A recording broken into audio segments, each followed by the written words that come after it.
ചെറിയ കാലത്ത് അവിശ്വസ്തവും വലിയ കാലത്തിൽ അവിശ്വസ്തനായിരിക്കും.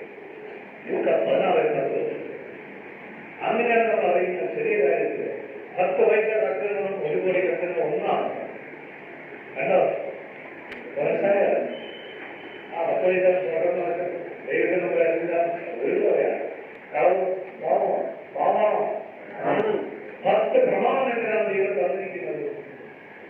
പുറപ്പാട് 20:17 10 പ്രമാണം തന്നിട്ടുണ്ട്. ഇതിൽ 1-ാം പ്രമാണം ഇത്ര പ്രാധാന്യത. അല്ലെങ്കിൽ 1-ാം പ്രമാണം 10-ാം പ്രമാണം 1-ാം പ്രമാണം തന്നെയാണ്. ആദ്യത്തെ കർത്താൽ സമ്മതിക്കേണ്ടത്. സാധാരണത്തിന് മറച്ചുപിടിക്കുന്ന എല്ലാവരും വായിക്കേണ്ട 1-ാം 2 പ്രമാണം. ദൈവം അരുളി ചെയ്ത വചനങ്ങളാണിവ. അടിമത്തത്തിന്റെ ഫലമായ ഈജിപ്തിൽ നിന്ന് നിന്നെ പുറത്തു കൊണ്ടുവന്ന ഞാനാണ് നിന്റെ ദൈവമായ കർത്താവ്. ഞാനല്ല, മറ്റു ദൈവമില്ല. ഞാനല്ലാതെ വേറെ ദേവന്മാർ എനിക്കുണ്ടാകരുത്. ഉണ്ടാകരുത്. അതാണ് ഈശോ പറഞ്ഞ രൂപനാലയത്തില് ഏക സത്യദൈവത്തെ മാത്രമേ ആരാധിച്ചുള്ളൂ. അതാണ് ആത്മാവിന്റെ സത്യത്തിലും ദൈവത്തെ ആരാധിക്കണമെന്ന് വന്നു കഴിഞ്ഞു. അതിപ്പോഴാണ് യോഹന്നാൻ 4:23-24. അത് ആരാ പറഞ്ഞത്? സത്യം വലിയ രഹസ്യം. പിന്നെ ആരുടെ അല്ല, സ്വാമിനിയായ 5 ഭർത്താക്കന്മാർക്കായിരുന്നു ഇപ്പോഴുള്ള ഭർത്താവ്. ആ സമയത്തെ സ്ത്രീയോടാണ് അതെന്ത് ചെയ്യുന്ന സഹോദരി. അത് പറഞ്ഞു, ഞാൻ നിശായെ കണ്ടു. യോഹന്നാൻ 4:25. നിശ പറയുന്നത് നിങ്ങളോടാണെങ്കില അങ്ങനെ പറയുന്നത് അത് ഞാൻ തന്നെയാണ് എന്ന് ഭാഗ്യാണല്ലേ. പിന്നെ സമയത്തെ സ്ത്രീയോട് നിന്നോ? അവർ ഓടി ഈശ്വരൻ കണ്ടപ്പോൾ നിൽക്കുമോ? ഞങ്ങൾ തോന്നുന്നില്ല. ആരോട് ഞാനാണ് പ്രവർത്തിക്കുന്നത്. അല്ല, അതാണ് കൃപയാണ് പ്രവർത്തിക്കുന്നത്. റോമ 8:39 വായിച്ച് കേൾക്കുമോ? 31-ാം വാക്യം. സ്വന്തം പുത്രനെ തന്ന ഈ ദൈവം വാക്കുകളൊക്കെ ആരാധിക്കുന്നുണ്ട്. ഇതേക്കുറിച്ച് നാം എന്താണ് പറയേണ്ടത്? ദൈവം നമ്മുടെ പക്ഷത്തെങ്കിൽ ആര് നമുക്ക് എതിർ നിൽക്കും? ദൈവം നമ്മുടെ പക്ഷത്തെങ്കിൽ ആര് നമുക്ക് എതിർ നിൽക്കും? പുത്രനെ പോലും ഒഴിവാക്കാതെ നമുക്ക് എല്ലാവർക്കും വേണ്ടിയാണ് ഏൽപ്പിച്ചു തന്നാൽ അവനോട് ഒരു സമസ്തവും നമുക്ക് ധാരാളമായി നൽകാൻ. പിതാവായി ദൈവം എല്ലാം പറയുന്നു. പിതാവ് തന്നെ വചനമാണ്. യോഹന്നാൻ 17:6-8 പിതാവ് തന്നെ വചനമാണ്. ആ അതാണ് ഞാൻ പിതാവ് ഒന്നാണ്. യോഹന്നാൻ 10:9 അതിന്റെ സംശയമുണ്ടോ? ഞാനാണ് വഴി, സത്യവും ജീവനും. എന്നെ കൂടെ ആർക്കും പിതാവിന്റെ സ്ഥലമല്ല. യോഹന്നാൻ 16:6. നിങ്ങൾ എന്നെ അറിയുന്നില്ല, എന്റെ പിതാവിനെ ദൈവത്തെ അറിയുന്നില്ല. എന്നെ അറിഞ്ഞിരുന്നെങ്കിൽ പിതാവിനെ അറിയും. യോഹന്നാൻ 8:19. ഞാൻ പിതാവ്, ഞാനല്ല, എന്റെ പ്രഭുവാൻ എന്റെതല്ല, എന്റെ സർവസ്വമായ പിതാവിനെയാണ്. യോഹന്നാന്റെ 16 യോഹന്നാൻ 12 പറയുകയാണ്. 46 ഉച്ചത്തിൽ എങ്ങനെ പറഞ്ഞു? യേശു ഉച്ചത്തിൽ വിളിച്ചു പറഞ്ഞു. ഉച്ചത്തിൽ വിളിച്ചു പറഞ്ഞു എന്ത് പറഞ്ഞു? എന്നിൽ വിശ്വസിക്കുന്നവൻ എന്നിലല്ല. മയക്കുന്നുണ്ടോ? ആ എല്ലാവർക്കും കേൾക്കാൻ സാധിക്കും. ദൈവത്തിനെല്ലാം സാധ്യമാണ്. അത്ര പറഞ്ഞാലും മതി. കൃപ വന്നാലോ എല്ലാവരും കൂടി ഉച്ചത്തിൽ വിളിച്ചു പറഞ്ഞു എന്താ പറഞ്ഞത്? എന്നിൽ വിശ്വസിക്കുന്നവൻ എന്നിലല്ല. എന്നെ വിശ്വസിക്കുന്നവൻ എന്നിലല്ല, എന്നെ അയച്ചവനാണ്. എന്നെ അയച്ചവല്ല. കണ്ടോ? പിന്നെ എന്നെ കാണുന്നവൻ എന്നെ അയച്ചവനെ കാണുന്നു. എന്നെ കാണുന്ന നിശ്ചയം കാണുന്നു, എന്നെ അയച്ചവനെ കാണുന്നു. ലൂക്കാ 10:16, ലൂക്കാ 9:48, മത്തായി 10:40, യോഹന്നാൻ 13:20. നിങ്ങൾ എന്നെ കണ്ടാൽ എന്റെ പിതാവിനെ കാണുന്നു. എനിക്ക് വല്ലതും ചെയ്താൽ അത് പിതാവിനാണ്. അവിടെ പറഞ്ഞ കുഞ്ഞുങ്ങളെ പോലാകണമെന്നില്ലേ? എന്നോട് കുഞ്ഞുങ്ങളെ കണ്ടില്ല. എന്നിട്ട് വലുതായോ ഇല്ലേ? അതുപോലെ എന്റെ പരിവർത്തനമല്ല. മത്തായി 13:3-4 ഹൃദയ പരിവർത്തനമാണ് ദൈവത്തിന് ആവശ്യം. ആന്തരികമായ പരിച്ഛേദനമാണ്. മിസ്റ്റർ പൗലോസ് പറയുന്ന റോമ 2:28-29 ആന്തരികമായിട്ടുള്ള പരിച്ഛേദനമാണ്, ഹൃദയ പരിവർത്തനമാണ്. അല്ലാതെ വസ്ത്രമല്ല മാറേണ്ടത്. ജോയന്റെ 12 വെള്ളവും വെള്ളം കഴിയും, വെള്ളം കുറവില്ലാതെ പുറത്ത് പുറത്ത് വരേണ്ടത്. എന്റെ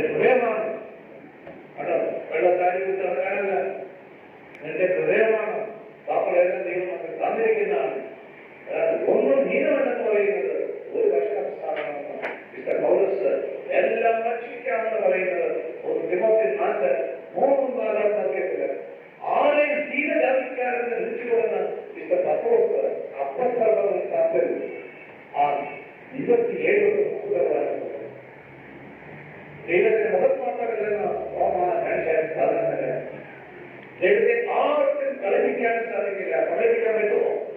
ഇല്ല. വെള്ളത്തി 6, 7 പ്രവേശനത്താതെ ദൈവത്തെ കബളിപ്പിക്കുന്നതാണ്.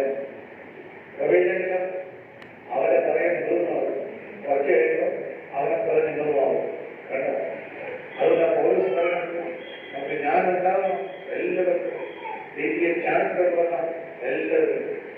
അപ്പൊ നമ്മൾ ആദ്യം വായിച്ച ദേശീയ അംഗത്തെക്കുറിച്ച് എവിടെ പോയി നമ്മൾ ഈ സാമ്പത്ത് വിശുദ്ധമായി ആചരിച്ചാൽ ഞായറാഴ്ച അവ തന്നിരിക്കുന്ന ഞായറാഴ്ച, ആ ഞായറാഴ്ച വിശുദ്ധമായി ആചരിച്ചാൽ ദൈവം എന്തെല്ലാം പറയുന്നത് സാപത്തിനെ ചവിട്ടി മരിക്കുന്നതിൽ സാപത്തിനെ ചവിട്ടി മരിക്കുന്നതെന്നും എന്റെ വിശുദ്ധ ദിവസത്തിൽ നിന്റെ ഇഷ്ടം അനുവർത്തിക്കുന്നത് എന്റെ വിശുദ്ധ ദിവസത്തിൽ നിന്റെ ഇഷ്ടം അനുവർത്തിക്കുന്നതെന്നും നീ പിന്തിരിയാണ്. സാപത്തിനെ സന്തോഷദായവും കർത്താവിന്റെ വിശുദ്ധ ദിവസത്തെ ബഹുമാനികളായി കണക്കാക്കണം. നിന്റെ സ്വന്തം വഴികളിൽ നടക്കുക. നിന്റെ സ്വന്തം വഴിയിലൂടെ മുഖത്ത് നടക്കണം. നിന്റെ താല്പര്യങ്ങൾ അന്വേഷിക്കാതെ വ്യക്തഭാഷണത്തിൽ ഏർപ്പെടാതെ വ്യക്തഭാഷണം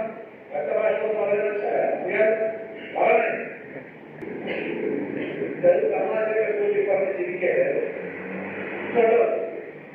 കുറച്ച് മാറിക്കൊണ്ടിരിക്കുകയാണ്. എല്ലാം മാറിയിട്ടുണ്ട്. ഇപ്പോഴൊക്കെ ഒന്നു ഇല്ല. അതെല്ലാം വിടുന്നത് വ്യക്തഭാഷണം. അപ്പോഴൊക്കെ വരുന്ന ദൈവത്തിന്റെ ശക്തി മനസ്സിലുണ്ട്. പിന്നെ അതിനെ ആദരിക്കുക. അപ്പോൾ നീ കർത്താവിൽ ആനന്ദം കണ്ടെത്തും. കണ്ടോ? ലോകത്തിലെ ഉന്നത സ്ഥാനങ്ങളിലൂടെ നിന്നെ സവാരി ചെയ്യും. ലോകത്തെ ഉന്നത സ്ഥാനങ്ങളിലൂടെ നിന്നെ സവാരി ചെയ്യിപ്പിക്കും.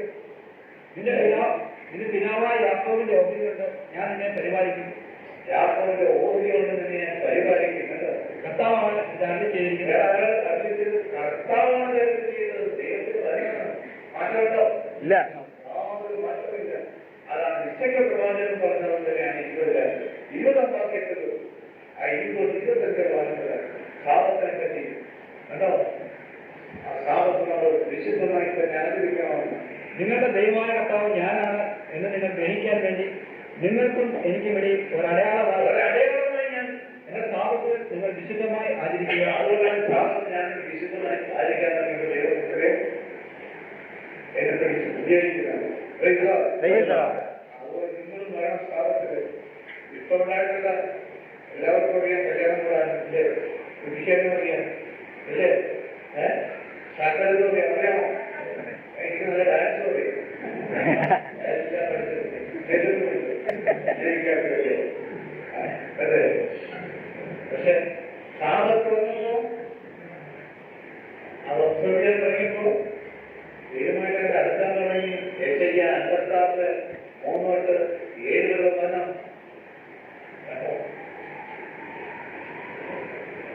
കർത്താവ് തന്റെ ജനത്തിൽ നിന്ന് എന്നെ തീർച്ചയായും അകറ്റി നിന്നും എന്നെ അവിടത്തോട് ചേർന്ന് നിൽക്കുന്ന പരദേശിയോ ഞാൻ വേറെ ഒരു ഉണക്ക വർഷമാണെന്ന് കണ്ടക പറയാതിരിക്കട്ടെ. കർത്താവ് അത് ചെയ്യുന്നു. എന്റെ സാപത്ത് ആചരിക്കുകയും എന്റെ ഹിതം അനുവർത്തിക്കുകയും എന്റെ ഉടമ്പടിയോട് വിശ്വസ്ത ചെയ്യുന്ന കണ്ണന്മാർക്ക് ഞാൻ എന്റെ ആലയത്തിൽ ഞാൻ മതിലുകൾക്കുള്ളിൽ ഒത്തിരി പുത്രന്മാരുടേക്കാൾ ശ്രേഷ്ഠമായ ഒരു സ്മാരകവും പുത്രന്മാരെക്കാളും ശ്രേഷ്ഠമായ മക്കളെക്കാളും വലിയ സ്ഥാനത്തിൽ ഒരു സ്മാരകവും നാമവും നൽകും. ഒരിക്കലും തുടച്ചു മാറ്റപ്പെടാൻ പറ്റുമല്ല.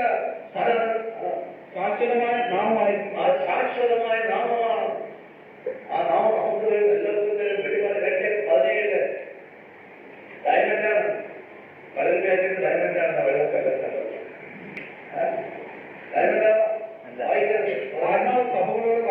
ആത്മാവ് സഭകളോട് പറയുന്നത് ചെവികളോട് കേൾക്കട്ടെ, മറ്റവർ കേൾക്കണ്ട. വിജയം ഭരിക്കുന്നവന് ഞാൻ നിഗൂഢമല്ല അനേക രഹസ്യങ്ങളുള്ളതല്ല. അവന് ഞാൻ ഒരു വെള്ളക്കല്ലും കൊടുക്കും. അവരെ വെള്ളക്കല്ലും കൊടുക്കും. സ്വർഗീയ കല്ല് അത്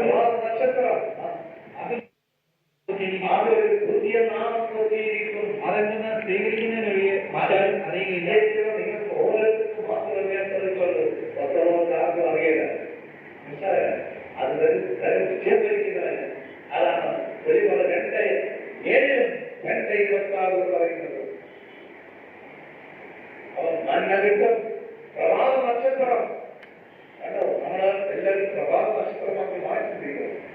ഏറ്റവും വലിയതുമായ നമ്മളെ വചനം സ്വീകരിച്ചു വരുമ്പോൾ മാറ്റിക്കൊണ്ടിരിക്കും. 4 വർഷം കഴിഞ്ഞ് ഇരിക്കുന്നവരായിരിക്കും അവിടെ ഇരിക്കുന്നത്. എല്ലാം മാറും. കണ്ടോ, ഈ ദുഃഖവും സകലവും അവിശ്വാസവും സംശയവും കണ്ടോ, വലിയ അന്ധകാരം കഴിക്കുന്നുണ്ട്. അതും കുറെ അഹങ്കാരം കിട്ടും. ഈ അഹങ്കാരം നിൽക്കുന്നതുകൊണ്ടാണ് നമുക്ക് ഒന്നും കിട്ടാത്തത്. കേട്ടോ, 4 കൊല്ലമായ അഹങ്കാരം കൊണ്ടിരുന്നാലോ ഞാനാണെന്ന് കൊണ്ടിരുന്നാലോ തകർന്നു പോകും. അതാണ് മിസ്റ്റർ പോലീസ് പറയുന്നത്. നിങ്ങൾ അറിയുന്നത് അറിയുന്നില്ല. ഒന്ന് കൊല്ലുന്ന സെറ്റില്, ഒന്ന് താപോലെ വരത്തില്ല. അഹങ്കാരത്തെ ഏറ്റവും വലിയ പാപം. അതുപോലെ എല്ലാം തകർന്നു പോകുന്നുണ്ട്. അഹങ്കാരം ഇല്ലെങ്കിൽ എഴുതുവാനല്ല നിങ്ങൾക്ക് ചെയ്യും. ഭയങ്കര എല്ലാ വിധത്തിലും ഭയം. ഇനി വിഗ്രഹം കത്തിച്ച പ്രശ്ന സാധനങ്ങളെ പറ്റി പറയാം. ഇക്കാര്യത്തിൽ നമുക്ക് അറിവുണ്ടെന്നാണല്ലോ സങ്കല്പം. അറിവ് അഹത്ത് ജനിപ്പിക്കുന്നു. അറിവ് അഹത്ത് ജനിപ്പിക്കുന്നു. സ്നേഹമോ ആത്മീയമോ അതാണ് സ്നേഹത്തിന് ഇത്ര പ്രാധാന്യം. ദൈവസ്നേഹം അത് വ്യക്തമായേക്കാളും കൂടുതൽ സ്നേഹമെന്ന് പറയുന്നത് യെശയ്യാ 49:11 അനന്തമായ സ്നേഹമാണ്. ജർമ്മിയ 31:3 വ്യക്തമായിട്ട് കൈമാറുകയെ കാര്യം അറിയുന്നത് ഇല്ലേ? നിങ്ങളെക്കാളും കൂടുതൽ കുറച്ചുകൊണ്ട് തോന്നുന്നില്ല. വ്യക്തമായിട്ട് നല്ല ഭക്ഷണം മകന്റെ വീട്ടിലേക്ക് വ്യക്തമായിട്ടാണ് അതില്ലേ? അതേ നോക്കും. പക്ഷെ ദൈവം പോകുവാണ് വ്യക്തമാരുടെ ഇല്ലേ? ഏറ്റവും കൂടുതൽ സ്നേഹം ആർക്കാണ്? അമ്മമാർക്കല്ലേ? അതെ, അമ്മമാരില്ലാത്ത അമ്മമാർ വ്യക്തമാർക്ക് ദുഃഖിക്കുന്നില്ല. കാണാനായിട്ട് നാം ചോദിക്കുന്നുണ്ടോ? അപ്പോഴേക്ക് ആ വ്യക്തമായിട്ടാണ് ഭയങ്കര സ്നേഹം, ദൈവസ്നേഹം. അവർക്ക് അമ്മ വെച്ചുകൊണ്ട് പ്രയാസം വരുമോ? ഇല്ല. കണ്ടോ, അതാണ് ആ സ്നേഹത്തിന് ഉയരുന്നില്ലെന്ന് അതാണ് അപ്പം പറഞ്ഞത്. കടപ്പാടിലൊക്കെ സ്നേഹമായിരിക്കണമെന്ന് റോമ 11:8 ഈശോ പറയും, ഞാനൊരു പുതിയ കൽപ്പന തരുന്നു, നിങ്ങൾ പരസ്പരം സ്നേഹിക്കാൻ. യോഹന്നാൻ 13:36 എല്ലാ പ്രവാചകന്മാരും സകലം അടങ്ങിയിരിക്കുന്ന സ്നേഹത്തിലാണ്. മത്തായി 22 അതാണ് ആഴമായ പരസ്പര സ്നേഹം നിങ്ങളുണ്ടായിരിക്കട്ടെ. സന്തോഷ് 1 22 വാക്യത്തില് വിശ്വപോലസ് അതുപോലെ തന്നെ സ്നേഹത്തെ പറ്റി തിരിച്ച 1:9 വിവേകത്തോടും ജ്ഞാനത്തോടും സ്നേഹമായിരിക്കും എല്ലാവരും. ആ സ്നേഹം അങ്ങോട്ടേക്ക് ഏറ്റുപെട്ട് ദൈവ സ്നേഹമാണ്. ദൈവ സ്നേഹത്തിൽ തിരിച്ചറിഞ്ഞ് സ്ഥാപനം ചെയ്യാൻ ദൈവ സ്നേഹമാണോ? ആ സ്നേഹം നിങ്ങൾ തമ്മിൽ അങ്ങോട്ടേക്ക് എല്ലാവരും തമ്മിൽ അനങ്ങാതിരിക്കില്ല. ഗർഭത്തിലേക്ക് എത്തിക്കുകയാണെങ്കിൽ അപ്പോഴും നല്ല അടിപൊളി അമ്മയുടെ കെട്ടിക്കാറില്ല. അവരൊക്കെ കളറി